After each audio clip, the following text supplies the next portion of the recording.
vocês para esse filme. Está no YouTube.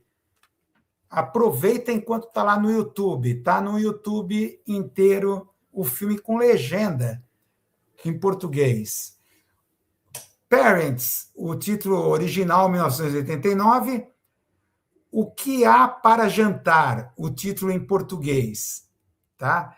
Esse filme ele se tornou um cult. Se tornou cult. Na época, quando ele foi lançado, foi um fracasso de bilheteria, em 1989, dirigido era um ator, ele passou por lado da direção, o Bob Balaban, tá? É uma sátira de terror, mas é muito subestimada. Foi um fracasso total de bilheteria, mas depois o filme foi revisto, várias releituras foram feitas de um filme que é estranho. Ele está na categoria, você pode colocar na categoria dos weird movies, filmes estranhos, tá? Se passa nos idílicos anos 50, com uma paleta de cores em tons pastéis assim, histéricos, reluzentes, é muito exagerado, propositalmente no filme, parece uma propaganda de margarina, só que exagerada, tá? Idílico anos 50, onde o garotinho, o filho aqui desse casal, começa aos poucos a suspeitar que os pais são canibais. Uma coisa totalmente nonsense, tá? Justamente porque todo jantar aparecem umas postas de carne vermelha estranhíssimas, que a mãe simplesmente fala que são apenas restos. E aí ela dá uma piscadela pro seu marido, muito irônica. E o seu marido dá uma piscadela também para a esposa. E o menino cada vez mais suspeita. Ele não come, logicamente, ele se torna um vegetariano forçosamente, tá? E ele é muito desconfiado, tá? Então, um filme muito estranho. Então, as sucessivas releituras que começaram a ser feitas desse filme elevaram esse filme a status de um filme cult. Por dois motivos. Começaram a verificar um aspecto sociológico e um psicanalítico. Prefiro começar pelo aspecto psicanalítico. Um aspecto psicanalítico interessante, tá? Que é o seguinte, a gente sabe que o filme começa bem ambíguo, você não sabe se é a imaginação fértil do menino que está pregando peças, tá? Porque o menino é muito imaginativo, tal, e inteligente. Mas é uma coisa que, em termos de psicanálise, é colocado que, por exemplo, a gente vem para esse mundo totalmente desprotegido e dependente. A gente nasce careca, pelado, sem dentes, sem pelos, completamente desprotegido e completamente descoordenado, sem coordenação motora. Nós começamos a ficar dependentes de adulto, com os quais nos afeiçoamos e chamamos eles de pais. Tá? E a gente sabe que na primeira infância, a criança, claro, ela cria fantasias para explicar esse mundo estranho. O que eu estou fazendo aqui? Que mundo é esse? E essas fantasias está lá também criar fantasias. O que meus pais fazem quando eu vou para a cama dormir? Apagam as luzes. O que meus pais estão fazendo? Tá? Freud até mostrou no processo de Édipo, as fantasias edipianas, principalmente a fantasia da cena primitiva, em que a criança teria flagrado os pais no ato sexual. E a interpretação é claro, esse adulto, esse cara está querendo roubar o meu objeto de amor principal, que é a minha mãe, da qual eu dependo, porque eu estou desprotegido nesse mundo frio e cruel.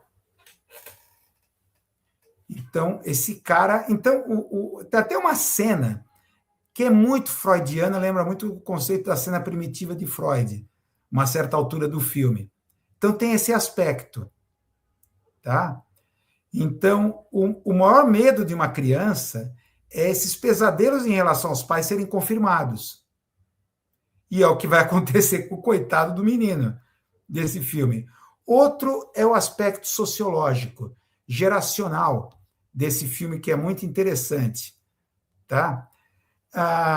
Ele funciona como uma espécie, eu acho, uma arqueologia do colapso cultural. Embora esse filme tenha sido feito em 89, o filme se passa em 1958, que é exatamente na fronteira da América perfeita, daquela sociedade idílica, da sociedade de consumo, aqueles mundos em tons pastéis, famílias perfeitas. Tudo começa a rachar nessa virada da década de 50 para a década de 60, pavimentando o caminho para a contracultura dos anos 60. Tá? Então, é nesse momento que até a Beat Generation, a literatura beat, começa a refletir esse zeitgeist da geração Baby Boom, a geração Baby Boom, aquela explosão de bebês no pós-guerra, né, em que os soldados voltaram para casa felizes, cheios de amor para dar e engravidaram suas esposas.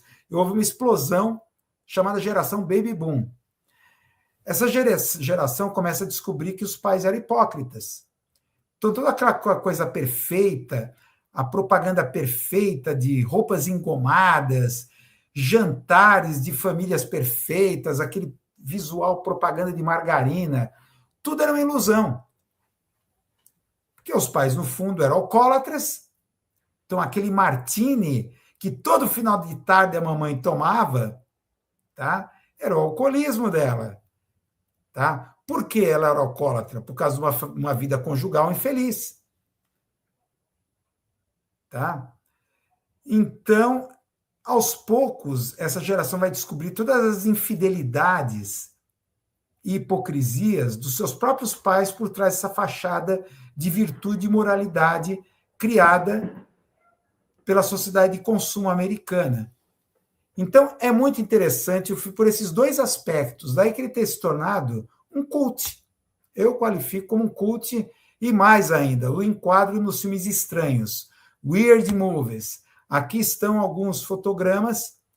A história do Michael. É um garoto de 10 anos, que ele é tímido, eles estão indo para... Eles estão de mudança, né? Eles chegam num subúrbio idílico na Califórnia, vão morar naquele típico bairro do subúrbio, sabe, calçadas de grama, aquela coisa linda de subúrbios de classe média americana. Então, eles se mudaram e chegaram nesse subúrbio na Califórnia. Tá? Então, o que é? Ele não tem amigos, é uma escola nova, tudo é novo para ele, tá? E o seu pai trabalha numa corporação química que é emblematicamente chamada Tóxico. Não estou brincando, é o nome da firma, Tóxico. E ele faz o quê? Quais são os produtos dessa firma? O agente laranja, utilizado como desfoliantes, né? Um dos produtos dessa firma é o desfoliante químico, usado como agente laranja na Guerra do Vietnã. Então, o filme já começa a dar indícios que boa coisa não está por trás desses pais. O pai trabalha nessa indústria química, tóxico, lá na Califórnia, desenvolvendo desfoliantes. Tá? A vida da família parece um comercial de televisão da época, ali da década de 50, né? Propaganda de margarina. Família perfeita, numa exuberante paleta de cores em tom pastel. A gente vê carros Oldsmobile, cintilantes, brilhantes, aqueles rabos de peixe, tudo é perfeito. E a vida doméstica dos pais é centrada na cozinha. E a gente vê aqueles brilhantes e coloridos eletrodomésticos da época. Tudo vai bem, exceto pelo cardápio. Todas as noites a mesa é farta com nacos assim enormes de carne vermelha. Nacos. Tá? E a vida do pobre Michael gira em torno de uma pergunta: de onde vêm essas sobras? A mãe chama de sobras isso daqui. Então, noite após noite, os pais colocam pedaços de carne para assar, como churrasco, no forno. A comida da casa são essas poças de carne não identificadas. Tá? Então, o Michael passa a ter pesadelos terríveis, que começam a se misturar com a realidade. Então, para se tornar aquilo que no cinema se chama observador não confiável. Então, você começa a desconfiar do Michael. Será que é a fantasia dele, o excesso de imaginação? Mas os pais são muito estranhos. A forma como o pai olha para a mãe, as piscadelas à mesa, são muito estranhas. E ele vai juntando esses pedaços. Tá? É o máximo que eu posso falar para evitar spoilers. Tá? Tem todo um trabalho de câmera, é típico assim do filme cult. A câmera trabalha com o ponto de vista da altura do Michael. Então a gente vê os pais posicionados, cortando, além da cintura, é cortado. Tá? Então, ou então os planos de câmera que tornam o pai dele como um gigante ameaçador. Tá? Então tem a coisa da fixação americana em eletrodomésticos modernos. Então o destaque é o grande freezer na cozinha, que era uma inovação na época, mais que uma geladeira, você tem um freezer. Tá? E a coisa do churrasco, aquela coisa do barbecue, né? Da coisa do churrasco feito no quintal, tal, que passa cada vez mais a adquirir características sinistras para o coitado do pobre Michael. Tá? Então, é muito interessante. Tá? Muito interessante. Então, é aquela coisa, lembra muito aquele lema, aquele mantra definitivo da juventude dos anos 60, contra a guerra do Vietnã, o establishment americano, não confie em ninguém com mais de 30. Então, mostra bem como essa questão da geração baby boom, essa virada da década de 50, 60, como a hipocrisia dos pais gerou esse colapso cultural e geracional. Aí na América, que vem com a contracultura, tudo isso, os movimentos de protesto explodem nos anos 60. Tá? Porque descobriram que os pais não eram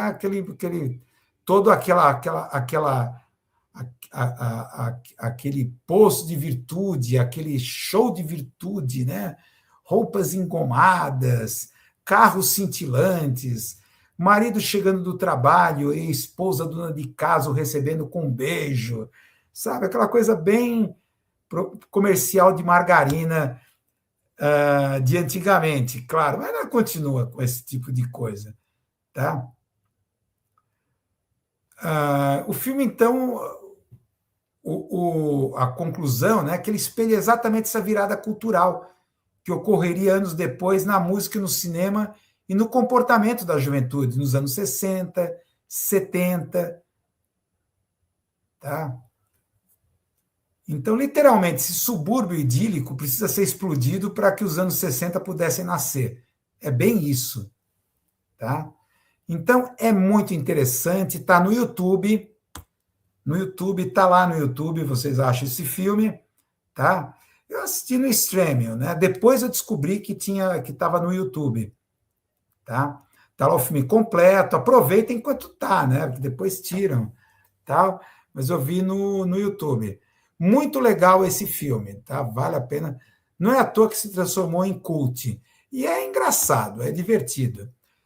E esse filme, ontem à noite, quando foi sexta-noite que eu vi esse filme, tal, aquela coisa no Prime Video.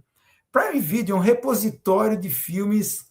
Eu adoro ficar zapeando na Prime Video, porque tem filme de tudo quanto é tipo, você acha, tem que zapear. Tipo aleatório, não confiar nos algoritmos, com a sugestão dos algoritmos. Fica passeando lá dentro. Tá? E eu achei